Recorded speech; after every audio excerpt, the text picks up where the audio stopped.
senior editor at Engadget, and I'm here to talk about how sports and wearable technology are Turn my coming phone off. together to get training better for athletes, whether they're elite level, They can't hear him. whether they are elite athletes or whether they're just regular people like you and me. If I could run faster or jump higher, I probably wouldn't be doing this. So I've got some other people here to talk about this with me. I'd like to introduce Isaiah Kazavinsky and Angela Ruggiero from MC10. Oh, it's not working? I'd like to introduce Angela Ruggiero and Isaiah Kazavinsky from MC10 to talk about wearable technology and sports. Thank you.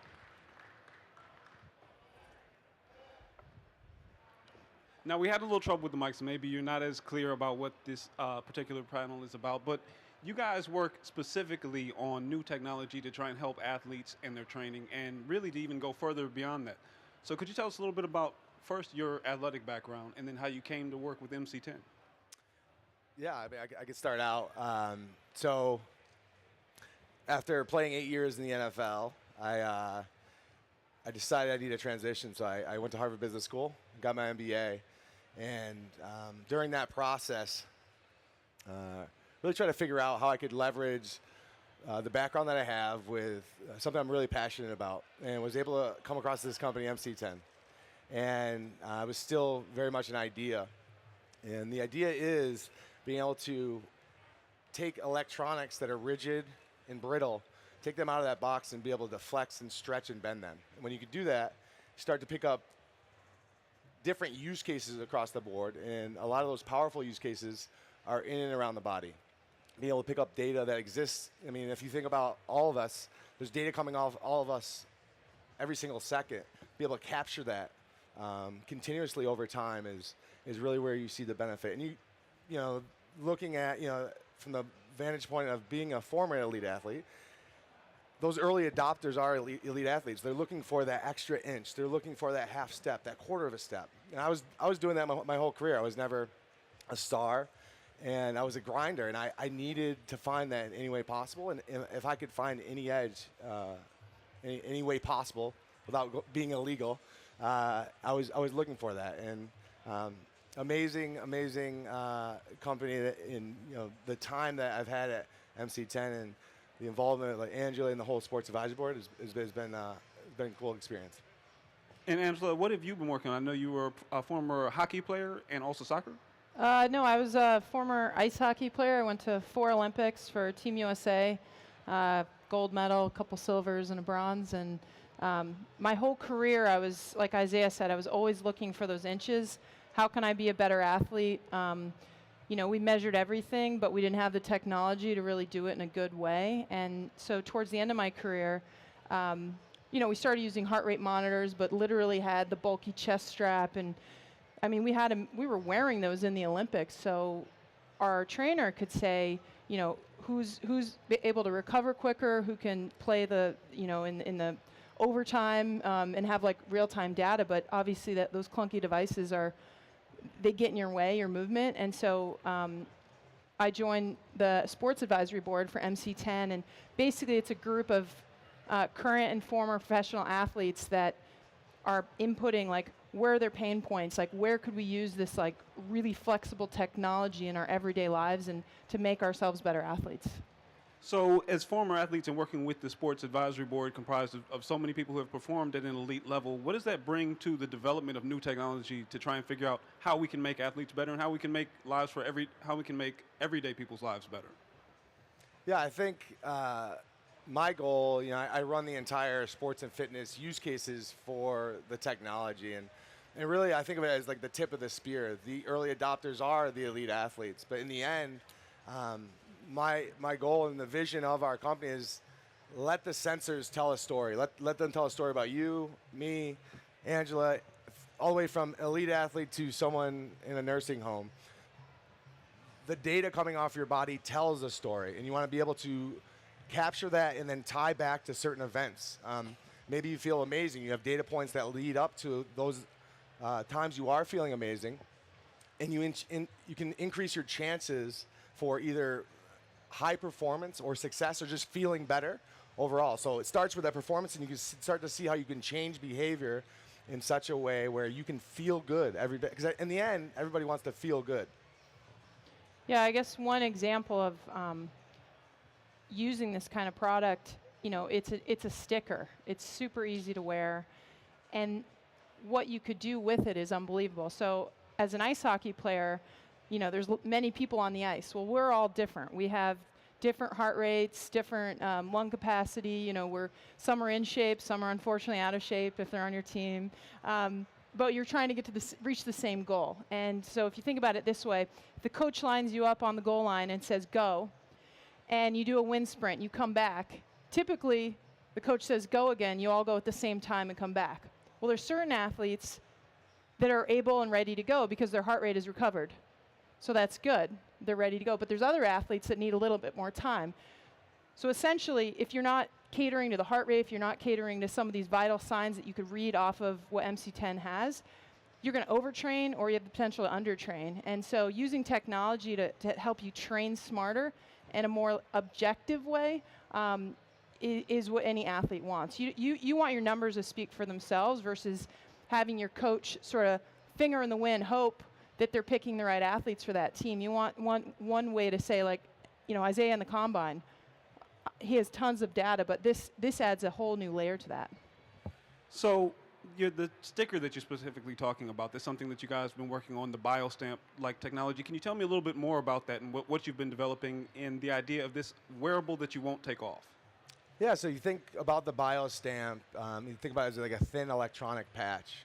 As a way that's in a technology that's not tied to the wrist, right? And I always like to talk, probably the best example is if you're looking at trying to become a better runner and you want to gather more insight, why are you measuring from the wrist? Why don't you actually measure from the leg?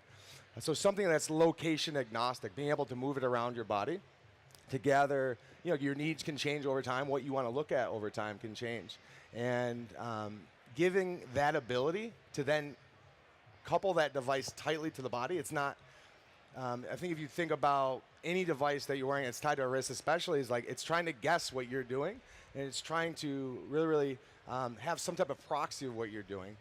Instead of tightly coupling to the area you want to measure, increases the level of accuracy. And essentially in the end, where I see the market going is this segmentation and accuracy. If you put a device on, the consumer it's coming. If people don't realize it, the consumer is going to expect the device. If it says it can do something, I expect it to do it accurately. Other than just the biostamp, now the product that you guys have already released is the CheckLight headset that monitors athletes' impact, the impact that they're taking in their heads and for possible concussions. How did the development of that start, or where did you start trying to think of how to release that technology? Yeah, so the CheckLight, we've launched that last year. It measures force of impact to the head. And the innovation around that, we took the spirit of our technology and flexible electronics, and we didn't tie it to a helmet. And we embedded our electronics into a skull cap. We teamed up with Reebok on that. And you can, whether you're a helmeted or unhelmeted athlete, you can measure that force of impact. And it's not, again, it goes back to, it's not some proxy. A helmet experiences a lot of vastly different impact waves than what the head actually experiences. And I don't care what the helmet experiences. I care what actually is the resultant acceleration, either rotational or linear, in every single way. And being able to do that objectively to the point that Angela talked about, objectively across the board, to then start a conversation. It's not a diagnostic tool. No one has a magic number for how hard you're hit, you're going to have a concussion. What it does is, and I was in this position, I know you were as well, is I never knew when to start the conversation myself. And to be able to bin impact levels into this huge body of data that exists of published studies, biomechanical studies, et cetera, and say this is a significant impact, start the conversation to take it out of my hands as the athlete, because I always wanted to play, but I never knew when to start the conversation when I was injured. Yeah, you're going to take a technology like this, and as an athlete, coach, hey, are you okay? Can you go back in? Of course I can go back in, coach. That's the tendency for athletes. You want to play. And this again puts the control in a way that's, again, objective. Your doctors can see it. It has the potential to save sport. I mean, you talk about all the concussions across all sports. And you know, I remember getting concussions as a 14, 15-year-old. I didn't know what they were. You know, I have a headache. And now, obviously, the awareness is there. But we need data to back up when you're getting a concussion, what you should do about it, and to enable these athletes to make smarter choices. And again, that's into the hands of I think any parent, any sports team, anyone that has any athlete playing sports. So I think it has the potential to really, really help you know, save sports in a lot of ways. Yeah, in the end, I just want to add one point. In the end, across the board, it's like a theme that you'll probably guess keeps coming up here is like you want to take the guesswork out of it as much as possible. Like this guesswork around training, overtraining. Like I overtrain my entire career. I've had 10 surgeries on my body, and like looking back at my career, whenever there was this decision on whether to train or not train more, I was always going to put more work in. And in the end, I was shooting myself in the foot. I never knew when enough was enough. And again, taking that guesswork out of it is that key driving goal. And that's something that we talked about prior to the panel. As you said, knowing when enough is enough and having an objective measure so that you know, have you had a concussion as far as trying to prevent an injury, or just when you're trying to reach a certain level of performance, where are you really and where are you going? Do you think that you can really retrain people to think about how they are monitoring their own performance during a workout by giving them real-time feedback? Yeah, I mean, you're always doing it. I used to do it with a pen and piece of paper. That's not effective. I'm having to connect all the dots myself instead of having technology that does that guesswork for me. So for example, I used to wake up in the morning, take my temperature. That might be a gauge for, am I getting sick? Am I overtraining? I had to guess that. I'd get on a scale before and after my skate, try to guesstimate how much water I lost over the course of practice. We'd wear heart rate monitors. I'd try to figure out, was I training hard enough? Was I not training enough? There's all these different factors that you're in the gym. You're literally writing your numbers on a piece of paper, and to have something that's always with you 24 hours a day that's going to like give you real-time data that will do the guesswork, take the guesswork out of it is like phenomenal for an athlete. And just to add to that, I mean that true disruption of a technology is being able to capture that over periods of time. And again, I'll say it again. It's not just like an elite sports thing, right? It should be start at that level and go all the way down to anyone to be able to put bumpers around feeling good and looking at your health in an entirely different way, which is this proactive approach. It's this be able to put bumpers up around different types of metrics, physiological metrics around your body, and understand when you as a person are, being able to pattern match when you are out of ranges over periods of time. That's, again, it goes from sports, but it carries down to health overall. Yeah, I would just add to that. As an athlete, it's your job. Your job is to be a healthy person. Your job is to literally take care of yourself, so you're measuring everything. I don't play hockey anymore. I retired professionally, so unfortunately, I don't take as, I don't spend the time dedicated to taking care of myself, but wouldn't it be great to really understand the effects of my decisions on my body and have something that's delivering that, hey, you didn't get enough sleep, therefore your productivity at work is going down, therefore you're more prone to injury when you do go to the gym, having this real-time data. So it's, again, like I want to repeat what Isaiah said, it's not just an athlete, it's being a healthy individual.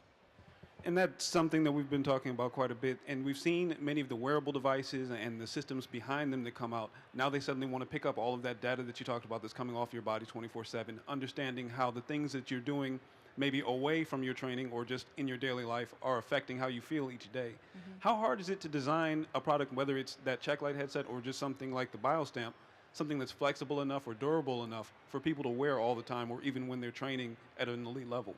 I mean, that is what MC10, since we've been founded in 2008, that is what, we were able to take it from the lab to essentially have to rewrite the design rules from conventional electronics to being able to have the electronics, bend out of plane, stretch, everything else, and be able to, if you say you can do it, it's got to be able to stand the test of time. What our VP of product development says, we have to bring these products through hell and back. And because the consumer's going to do it, whatever space, the medical device space is going to do it, the healthcare space is going to do it. We have to be able to have that withstand all those pieces. So designing that over time has been a massive use of our internal resources as we've grown, and it's been an amazing experience, and it is no small feat, but we have a team dedicated to finishing and continuing to push the envelope around where electronics can go. If you could measure anything, what would you measure? So now that we have all of this wearable technology, we're picking up all this data, you guys are on the forefront of this, not just seeing the new technologies coming out, but you've been athletes.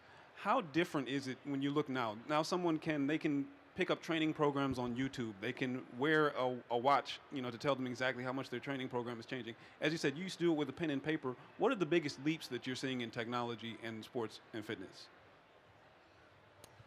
I mean, biggest leaps just because the data's there, athletes want it. Because if I'm collecting my data and Isaiah's not, I'm going to have a clear advantage to see the effectiveness of my training, the effectiveness of my program, maybe my coach, maybe myself. And so the biggest leaps are really, can you get that in one spot, I think. Yeah. That's the next wave. I mean, can you get muscle recovery, heart rate, hydration, I mean, all the different factors that you look at as you're training into one spot.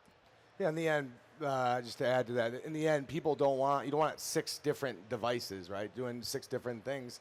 If you had one device to do it all, and then be able to integrate that data seamlessly as well, that's interoperability between algorithms and different use cases. Really the sky is the limit on being able to tie all that together and to give you a complete picture. Based on what is important to you and maybe those around you, depending on the case. But that's cool. What's cool though with MC10. I played on many different teams over the years, and your trainer from one year has your lifting program and what you did and what your recovery rate, and you had to put the dots together. And this, you can collect your own data as an individual athlete. You can take it with you. You can analyze it. It's like having a coach behind you at all times, and being able to capture that data as opposed to, again, pencil and paper, I think it's can go anywhere.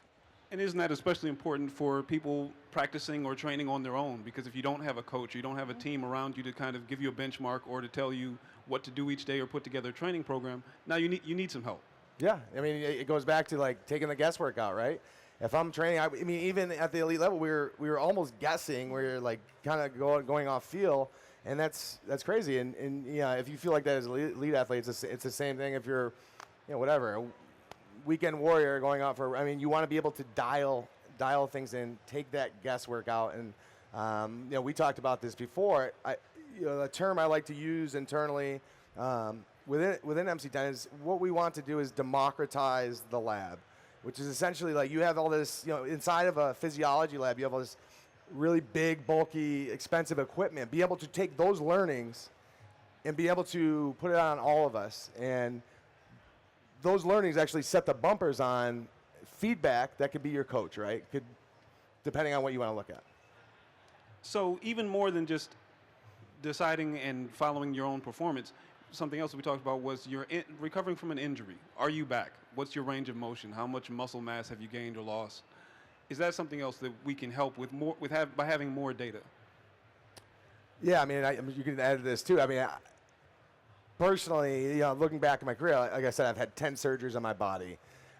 Pretty beat up. I'm in a lot of pain a lot of the time. But every time I was coming back from an injury or a surgery, it was a guessing game. I didn't know when I was good or as bad. It was like I was going off feel. I was like, all right. But imagine being able to look at the actual comparison to some benchmark of where you were, and then being able to look at right and left sides of your body, how close you are to coming back. To quantify the ability to be able to do that over time. And this is just one example of what you can do with technology overall. But being able to actually, I'm 91% close to right and left side, or what some benchmark like where I was before.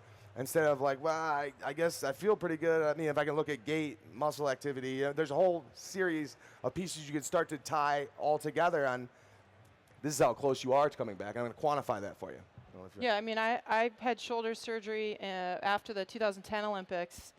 Spent a whole year doing rehab. You know, again, finger in the wind, guess, am I there yet? Is my shoulder where it needs to be? And almost a year to the day, I re-injured myself. I tore my shoulder again.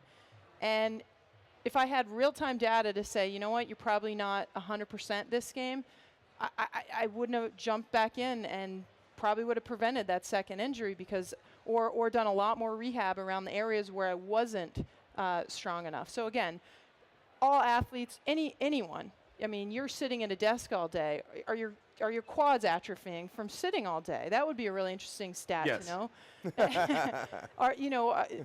Maybe your forearms are getting stronger from typing. I don't know, but to literally be able to see like where the differences within your body, you're right-handed versus left-handed, and being able to honestly assess your growth and your muscle mass and these data points that exist that just have to be captured. Let's take it one step further. I mean, not even like recovering from injuries, but like I said, you're spitting out data all the time around your body, right? You want to capture that. You start to think about precursors before injury, right? There's warning signs before injury, whether you listen to them or not.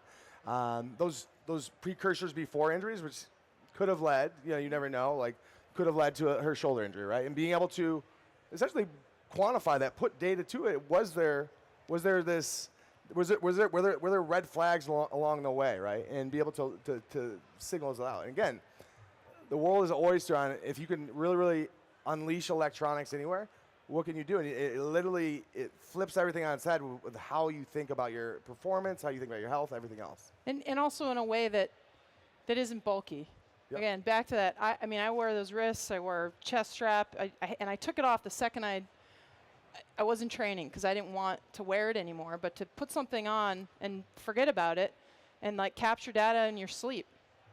And you're truly capturing 24 hours a day as opposed to when it's convenient and when you think you're moving, because we're always emitting data and it all correlates somehow.